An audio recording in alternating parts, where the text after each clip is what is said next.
Welcome to the Real News Network. I'm Jessica Devereaux in Baltimore. More and more names are coming out of the Panama Papers. Among the Americans found in the massive leak of documents from a Panama law firm are the likes of a Hollywood mogul, hotel heir, and the former chairman of Citigroup.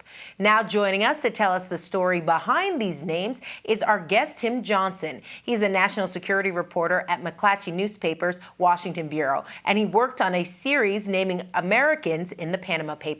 Thanks so much for joining us, Tim. Hi, Jessica. So, Tim, there were some heavy hitters that were uncovered in these Panama Papers. Let's start off with the former chairman of Citigroup, Sanford Weill. How is he connected to Mossack Fonseca?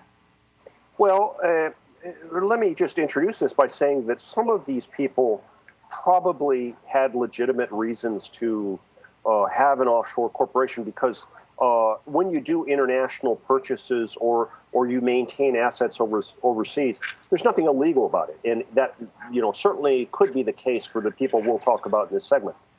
In the case of Sanford Weill, he is the beneficial owner of a British Virgin Islands company, or was, that took ownership of a 200-foot yacht called April Fool.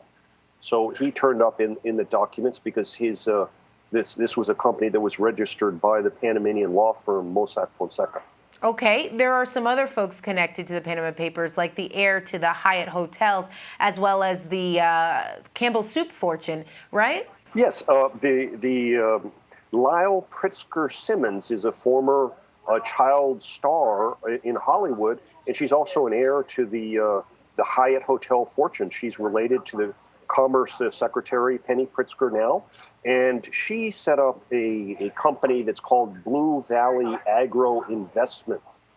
This company has investments in palm oil plantations in Colombia, and she told my colleague here that investment is a green investment for people who want to have invest money in companies that create jobs through agriculture. What about links to Hollywood? What did you guys find? Well, let me go on with a twist to that. And so another investor in that Blue Valley Agro Investment is precisely another prominent name. It's John Thompson Durant IV, and he's an heir to the Campbell Soup fortune. So the two of them went into this. Now, we don't know exactly motives, but the Lyell Simmons says it's because of this green investment strategy that they have. And so you asked about Hollywood. Yes, Hollywood. What are the connections there? David Geffen, film, music industry mogul, very wealthy man, very prominent. He figures in the documents as well. And this is related to the purchase of a $214 million yacht, Polaris, that's anchored in the Caribbean. And it was a Cayman Islands company that has control of this yacht. The company was later sold to another company that was registered, managed by Mossack Fonseca in Panama. So that's why his name popped up in the documents. Now, Tim, one of the major criticisms over this leak is that there aren't enough American companies and politicians implicated, but plenty of ties to Vladimir Putin and Chinese businessmen. So some even suspect because USAID funded the investigation, there's been a deliberate attempt to suppress names. I want to point to a tweet that WikiLeaks had. They essentially say that the Organized Crime and Corruption Reporting Project, which it says, quote, targets Russia and the former USSR and was funded by USAID and American hedge fund billionaire George Soros. So as a journalist, what's your response? Baloney. We went into this. We're not a large news organization, but McClatchy owns 29 newspapers spread across the United States. The company's investment in this project has been, by our standards, significant. We've had 3 reporters spending the better part of 5-6 months full time on this, with editors, leading and directing. And so we didn't get funded by anybody other than, the company coffers here. Now, ICIJ, the International Consortium of Investigative Journalists, is a nonprofit. And my understanding is that, yes, the parent company does receive funding from, Soros and other funds. But let me say, we went into this just as if you walked into the Library of Congress and saw 20,000 boxes there. We had no idea what we would find.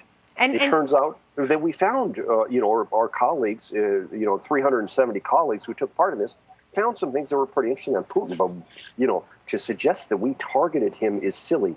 I think, it's looking very short-sightedly at the kind of far ripple effects that this investigation is having. Just today, you see the resignation of a CEO of an Austrian bank. You see protests at the Société Générale headquarters in Paris.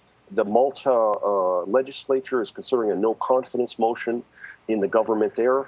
You look at smaller places. There will be news stories coming out in the future about what's happened in extractive industries in the Democratic People's Republic of Congo related to these offshore corporations. Also, for folks that don't really understand your process, can you just explain to us a bit about how this all works? How do you even come up with these names? It's been a long process. We simply, this is 11.5 million documents. It's a massive amount of information. In digital terms, it's 46 times bigger than the WikiLeaks leak back in 2010 of U.S. Diplomatic cables. So we've sat in front of the computer for months on end, typing in names, searching for things. We find things, but that's not the story there. I mean, we have to understand, have to look into other records and do phone calls to follow up on why somebody may have an offshore corporation or why there may be a nesting of a series of offshore corporations. It's been very complex, and it's been a real collaborative effort. For instance, I've spent a long time dealing with journalists in Holland about an accounting and law firm there that designs strategies that, in essence, are really tax avoidance strategies, really almost, I don't want to say it's money laundering, but it certainly gives the appearance of being, of designing strategies to set up, say, trusts in New Zealand and subordinate foundations in Holland, funneling money, say, to Romania that would be owned actually by a Mexican tycoon.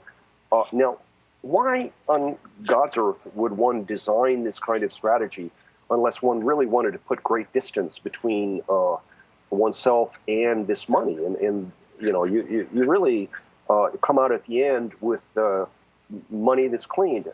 I have a colleague in Mexico who's done a marvelous story. This has really gotten traction only in Mexico, but of an attempt by the wife of an owner of a major pharmaceutical distributor to set up a series of offshore corporations to make a bid on a competitor of her husband's company. And this was really, it was the sort of thing that would send up red flags for antitrust officials in most places. This succeeded. So they bought this competing company and then captured around 37.5% of the pharmaceutical market in Mexico and got rid of competition. So, this is the world, the shadowy world of offshore corporations. You disguise the real beneficial owners, and you can do things like things that are anti-competitive or laundering of money, all those sorts of things. All right, Tim Johnson, let's pause the conversation here, and we'll be back to talk about the last McClatchy report about how middlemen help funnel wealth offshore. We'll be right back. Thanks so much for being with us, Tim. You're welcome. We'll be right back.